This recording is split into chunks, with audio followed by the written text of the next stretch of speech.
There we are. This hangout is on the air. Laura, why don't you jump in and start this off? I'm always doing it, and you just and we didn't talk about this ahead of time, so it's like, hey, say hi. No worries. Hi, everybody. Thanks for showing up on our show today. We appreciate you. We're glad that you came. We have some really cool ideas today, and maybe today we can ask your help on things that we are wanting to switch, but want some good ideas.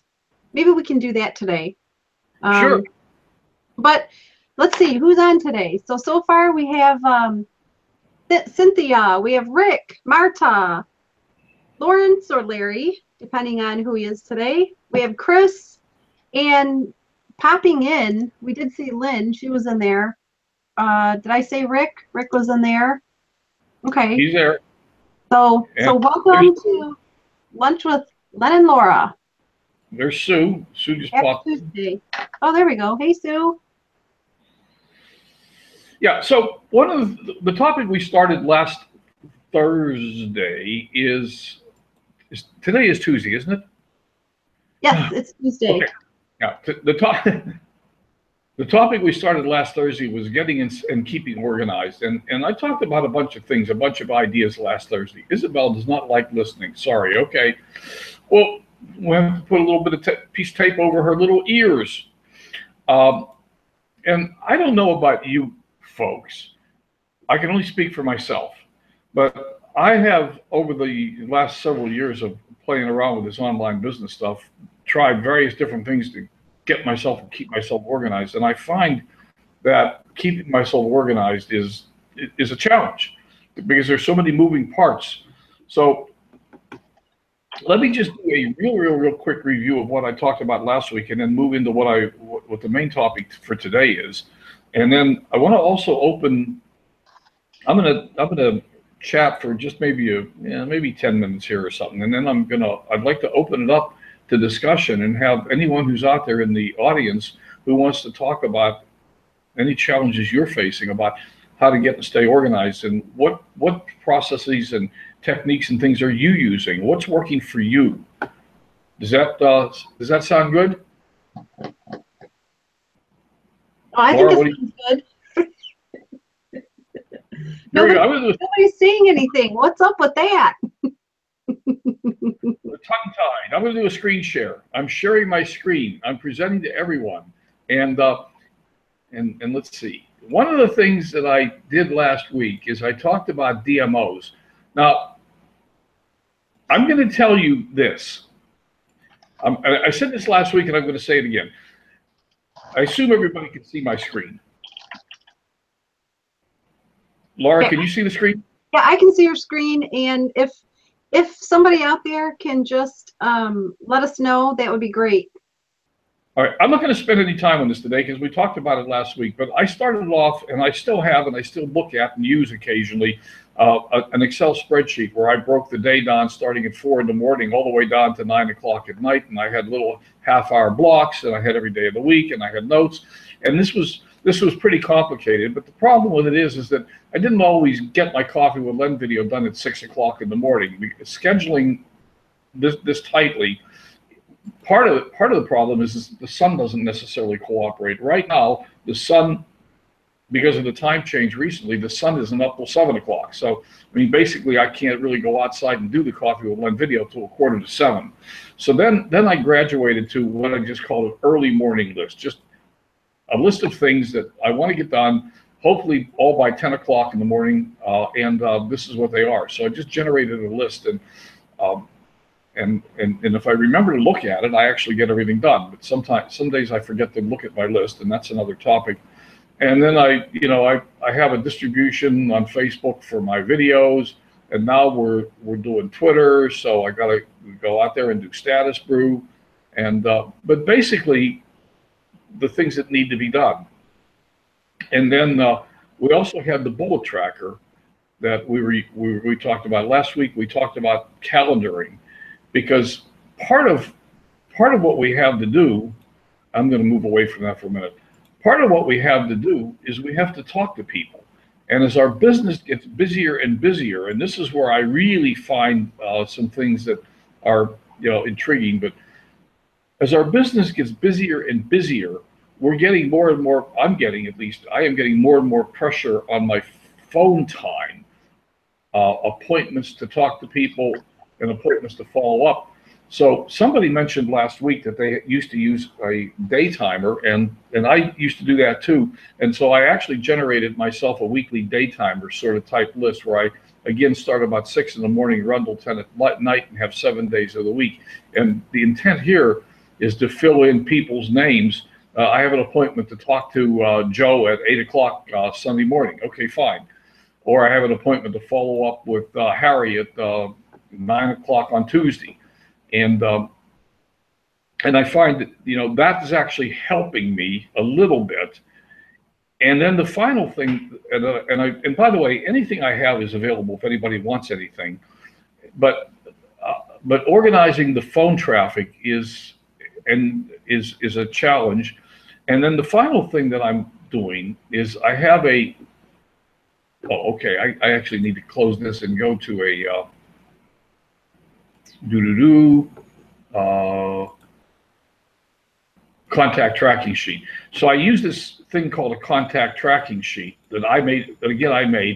It's got a date, and I'm going to go to a blank page here, but it's got a date, first touch. This is the first day I touched this person, whatever it was, whether it was a message, whatever. And then did I send them to the video? So I actually have the link to one of our videos that we use here. So I send them to the video, and I made a comment to myself: Are they a new prospect? They're a new person, someone I've never met before, or are they someone that I've known for a while? And then I put in a date. The video was sent to them, and then I have follow up 1, follow up 2, follow up 3. Now we've all heard that. Right now, we're seeing sometimes it takes 5, 6, 7 follow-ups with somebody before they make a decision, up to 7 touches, and we've heard numbers as high as 14 or 15. I've only got 3 follow-ups here, and the other things I've got here are: did we get them onto a webinar? Did we get them onto a 3-way? And did they make a decision? And so I have sheets like that. And for example, I have like these people. I just went ahead and messaged them today. Actually, I messaged a couple of them today, and I'm following up with them. And I have notes. This person followed me. And if you go back through these sheets, you'll find that I have different colors that I'm using. So if I go back early enough, you'll find that I have red means they're not interested, for example. And I'm still working with this person. This person is already in the team, so I don't have to worry about that. But these are some of the things that I'm doing, and I'm finding that if I don't, I'm going to come off the screen share right now. Stop screen sharing. And I don't know about, I belong to a group on Facebook for people with chronic pain. Some have had severe surgery, a lot of pain, etc. I asked the room owner I could post my Sunny business because a woman, she wants to. Okay, all right, cool. Hey, we got 11 people. Some people jumped in. So, hey, your sister's back. Bill's on. Hi, Bill. Who else is here? I think we already. Oh, Rob's here. We already said hi to everybody else. Rob. And okay, so basically, like I said, I want to sort of stop there for a minute. And we talked last week about calendaring too. Laura went over the Calendly program, which I have Calendly. And I'm going to begin more and more to have people making appointments on Calendly if they want to talk to me, because it's just the schedule's getting full and it's getting busy. And of course, we also have this guy. I've got alarms set in here, which by the way, I need to change some of my alarms. But I've got alarms set in there so that I don't miss critical events, like. I'm actually doing this shift up call tomorrow morning, so it's sort of important that I be there on time. And I have missed some. So having said all that, Laura, do you have anything to add? No, I mean, is I would like for everybody to type in what are they using for their DMO. You know, I have a DMO that I just have things written out, and I do that through my bullet journal, which is this. This is my bullet journal. And we talked about that last time, but so I don't know, you can, and I liked what you had, Len. In fact, can I get a copy of that? Will you send me a copy of that? Sure. And I like the sheet where you had. You'll have to define that. Okay, well, I like the sheet where you had on the left hand. Well, on the left hand side, you had like what you had to get done like between this time and this time. And then on the right hand side, you had, you know, like you had to get done, you know, when do you do your blog? And you had Sunday. Right. And then, yeah, that's the one that I like because there are some things on there that I could probably put on my bullet journal, and that would be awesome. So I like the fact I'd like to know if everybody is using a DMO. Like, what are they using? Can you guys post in here and kind of let's talk about what you guys are using? You know, or anybody who wants to come over, just let me know you want to come over and chat with us. I'd love to have input. And, you know, what's everyone using to stay organized, get organized, stay organized? Or am I the only one who's disorganized and everyone else doesn't have any problem? Hey, I don't think that's true. I think they're just quiet today. Either that or the internet's running slow. But I realized once I got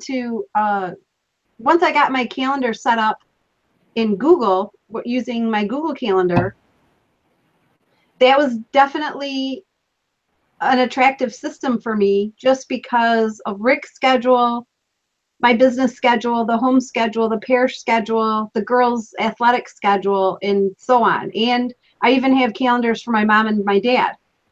So that really worked well for me. And I know some people aren't technical, and that's okay too, because I came off of using just a regular book that had a calendar on it that I wrote stuff down. So, okay, Larry's winging it. All right.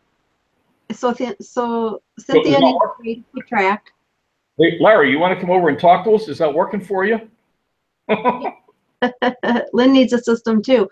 So I think we're kind of saying the same thing. Is you should have some type of DMO, which is your daily method of operation, what you should be doing, what you want to accomplish from the morning all the way to the night. And then once you have that, you choose what you want to use for that. So you can choose reminders, you can use a bullet journal, you can use a spreadsheet like Len has, you can use a calendar. So there's many different ways. And then once you know what that is, then that's how you go about your day. And it's pretty laid out after that. But I like the way that you had yours set out, Len, because, you know, if you have a schedule in there and you say you're supposed to have Coffee with Len done video by, 6 a.m., and like you said, the shift in the sunset, well, that's not working. If you just have it like in a section, like these are all the things that I need to do, like from when I wake up until like lunchtime, we can get organized that way. So Chris, I just know what I do every morning, and then I make a list of extra things to get done before I go to bed each night. I have a paper calendar for things that are not the next day. Okay. All right. Oh, he's still working with his crappy Wi-Fi. You still have AT&T? All right, I'm just kidding with that. No, let's not try to bring you over, Larry. That's in the past that has not worked out real well. Yeah. I mean, I'd love to, but so Chris, the thing about it is that, and then the question I have is, if you're building a team, and I know you are, Chris. I don't mean if you are building a team personally. I meant in general. If you're building a team, as you build, you're getting more and more pressure for phone time. You got to talk to people, and whether that's phone time or it's chat on Facebook or whatever it is, I think you're getting more and more pressure. How are you scheduling phone time when people want to talk to you, or are you sort of just winging it right now, or are you on? I mean, I'm on a collision course with phone time sometimes. I have too many people to talk to, or I forget that I'm supposed to talk to somebody or follow up with them, and et cetera. So, I mean, and that's why I'm doing these spreadsheets now, where I write in people that I have an appointment to talk to and what day it is. I mean, okay, so yeah, okay, so when somebody, I mean, I message somebody on Facebook, and for example, and I ask them if we can have a conversation, and the answer is sure. Call me next Tuesday, anytime after 11 o'clock next Tuesday. I'll be available. Okay. How do you deal with remembering 11 o'clock next Tuesday? You're supposed to call Joe. And so well, I've been okay. So there's sometimes always bumps in the road when you first try something. You have to see if it works or not. So the Calendly that I'm using, actually, I love how it's set up because, when we talked about it before, it's integrated into my Google Calendar. And then on top of that, I can tell Calendly what hours I want to do calls. And then it sets them up for me. Well, that worked out really nice. And, when I do go to talk to somebody, I really believe that it's weeded out the people who just aren't serious and they don't want to make appointments with you. And I'm absolutely fine with that because I think it's a waste. I think it's time that I can spend on other people who are interested. But the only thing that I learned was, okay, so they make an appointment with me and it goes on my calendar. Well, I don't have anything set up for that. So the other day I did miss a meeting because I didn't have a reminder set up. And so the reminder, I can get a reminder from Google, but if I don't have the time to go in to look at my Google, how am I supposed to remind myself? And so what I ended up doing was, the fix was, or the little tweak was that if I get an email that says I have an appointment with somebody, then I can put a phone reminder. So no matter where I am, without having to go into my Google Calendar, then at least my phone rings and it says, okay, you have 10 minutes until your call. And I just put their name and their number and who it is. And so that will work, but because everybody in here is a leader, I don't think that that's going to work long term. Because it's an extra step, and maybe it's just something that I haven't figured out with Calendly. So I just want to know, does anybody use that? Rick or who else is in here? Okay, so yeah, I can like I said, I can put an alarm on my phone to remind me, Sue. That's a good idea. But when I get really super busy, I'm kind of thinking that maybe it should be automated. In Google Calendars, I use the reminders, sometimes more than one. Okay, but does that make your phone go off, the reminder? And I wonder. Okay. All right. Well, and just as we go, these are the things that, we're just trying to figure out so that we can a little bit more organized. And the people that we're bringing in, we want them to also follow in something that's semi-automated so that we can help them also make sure that they're not missing calls and vice versa. Okay. So Rick says you make a set time for calls between 7 and 9 p.m. Yeah, that's a good idea. Um, Certain days of the week, Tuesday, Wednesday, Friday. Uh, and then Lynn says she has an iPhone, so her Google Calendar is synced to her iPhone, so that's a step she doesn't have to do.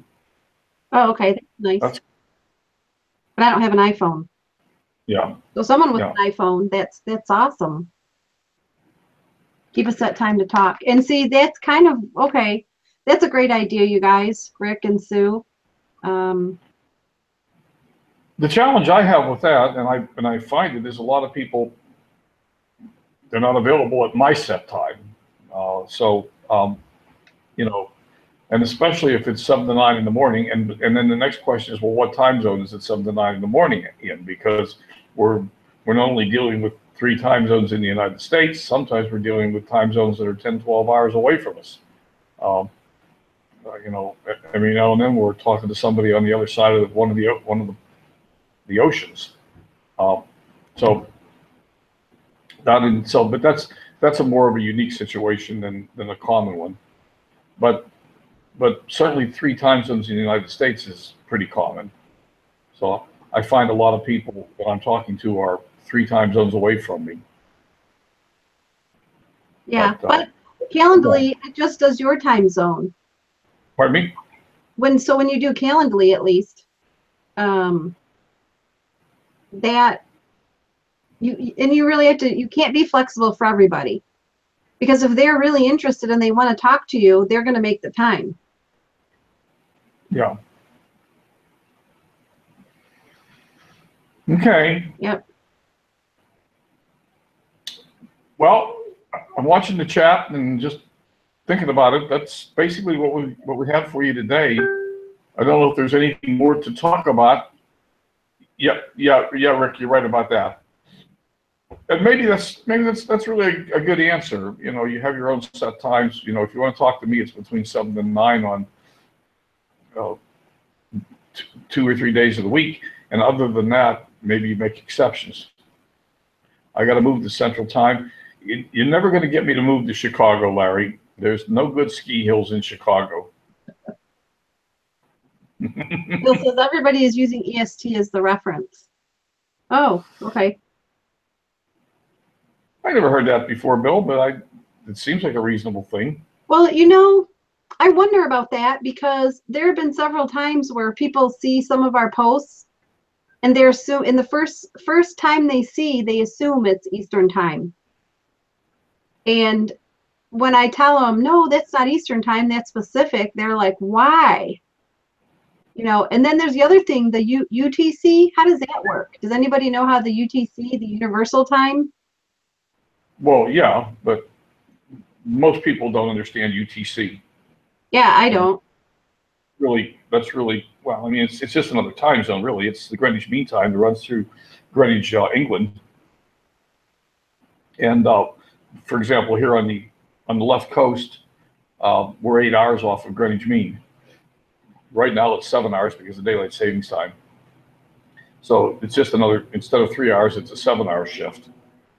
But I think that's really that's.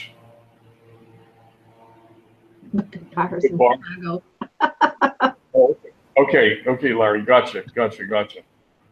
So I think using UTC is probably a stretch for 99% of the population. You think so, Bill? Huh? Okay. Well, see, maybe that's my fault, because well, yeah, that's right, Lynn. The airlines use it.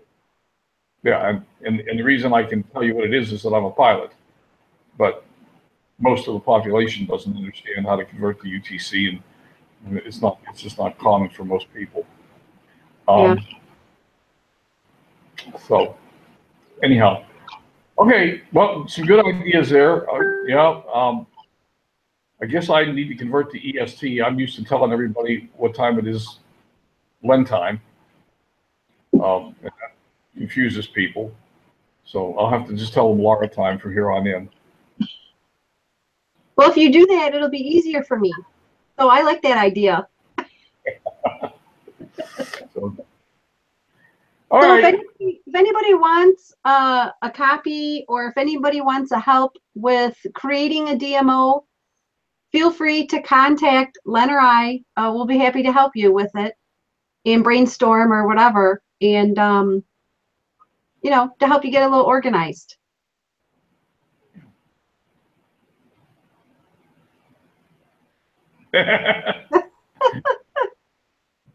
Yeah, but you weren't a pilot, Chris. Yeah, the pilots, the crew really understand UTC because the whole world's air traffic system is coordinated through UTC. But anyhow, that's it for today, folks. Lynn says yes, please. I'm not quite sure what she's yes pleasing, but I guess she wants you to send her something or help her or do something. Yep, just give me a call, sister. Right. Oh, Dark 100. Yep, understand that one, Chris. Oh, Dark 100 is when most people would accuse me of getting up. All right, everybody. Well, that's been a fun chat today. We'll see you all on Thursday with another fun session of Lunch with Len and Laura. And if you, I hope you can make it. We'll talk to you then. Bye, everybody. Thanks for coming. We'll see you soon. Bye, everybody. Bye for now.